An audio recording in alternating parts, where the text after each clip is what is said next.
So how come people are happier for you when you're miserable in a relationship than when you are content and single?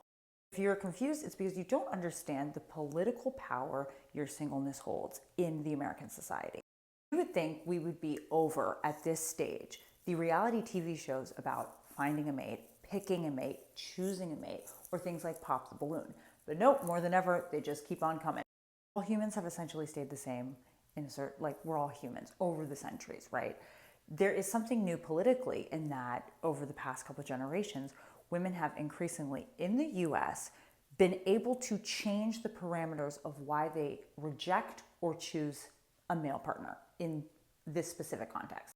Now, I did another video about why I am child-free and chose a French bulldog in this season of life and how that has been perceived by people. We talked about how being child-free is a political choice that takes into account a lot of social factors, especially as Black women, women of color, wherever you fall in the American system. Now, Erin brought up a very good point and a perspective I failed to mention. And that brings us to the power of singleness. Erin brought up that sometimes you make a decision in another season of life when you're a different person and you have a child or you have a partner. And then you end up being single because you might for yourself choose for your safety, for your peace, for whatever, to say, this partnership is not working and I'm stepping back and I'm going to raise this child as one unit. And then Erin mentioned, look, you can have a child. You can do all the things that these people want you to do and you'll still be shamed for it. Why is it that, you still go out and you have a kid and it's like this scam because nobody supports you and people look down on you? The longer answer has to do with the fact that the US took common law and various legal structures from Britain, brought it over here, this whole idea about land and ownership and your sense of self as a citizen being tied to the land and your father and the name you carry. That's the long answer. The shorter answer is that singleness and choosing to be single denotes a kind of power in how you want to be treated, what property you can own on your own, and what you can do with your life by yourself. And that power is relatively new, and it is a threat to the status quo in two ways. A woman who does not need to be with a man to access finances, access political power, voting power, things like that, own a home. If she doesn't need him for those reasons, she might judge him for qualifications that he might not emotionally or physically be able to provide in terms of work, in terms of emotional labor, in terms of fidelity and being a good partner. I don't mean physically in looks, I mean physically in being there, being present in the home situation. Patriarchal societies are societies that are coming out of a patriarchal legal worldview and framing, as we have in the US.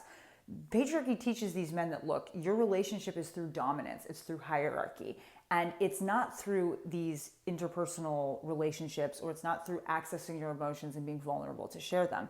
It's about making sure you're in charge. With this new dynamic, they're not in charge.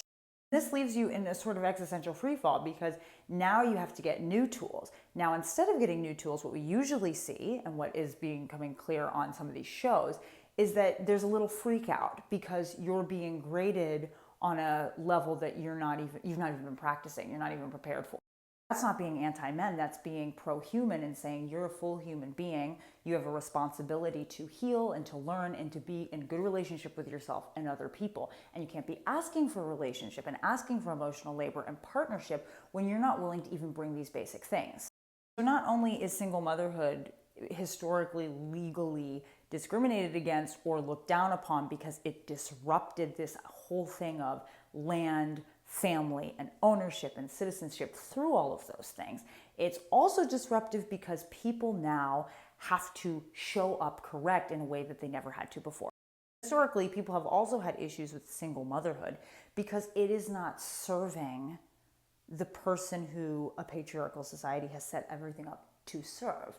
So when a woman says, I want a child, I want a relationship like this or no relationship at all, this is what works for me and this is what works for my child, and they show that they're not necessarily in service of being a full-time homemaker to help a man's career or being somebody who is taking care of a man in any capacity, whether they have children or not, that's a bit unsettling for people.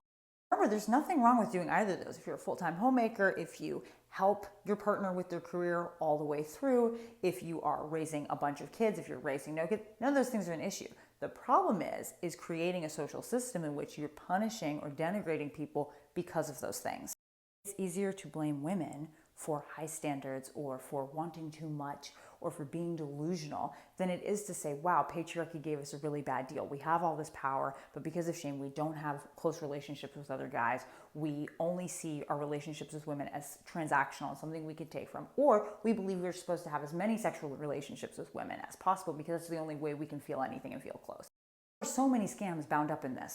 But I commend you, Erin, and everyone else for sharing your story and making choices that honor the person you are, because you're worthy of lots of things like respect and love.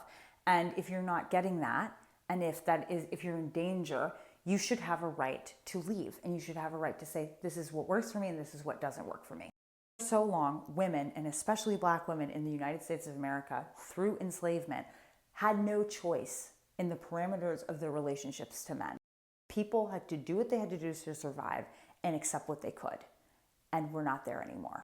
Rebecca Traister wrote a book that won a ton of awards, or at least was on a bunch of notable book awards. It's called All the Single Ladies, The Rise of the Independent Unmarried Woman and the Independent Nation. I may have just butchered that, but you should look it up. And I also have a Substack and I have a podcast. It's called The Process with Alex Bigtall, and we do stuff like this all the time. I'm excited to see what's going on with Jen and also Pop the Balloon. Whatever your thoughts are on this, I'd love to hear them. Take care, guys.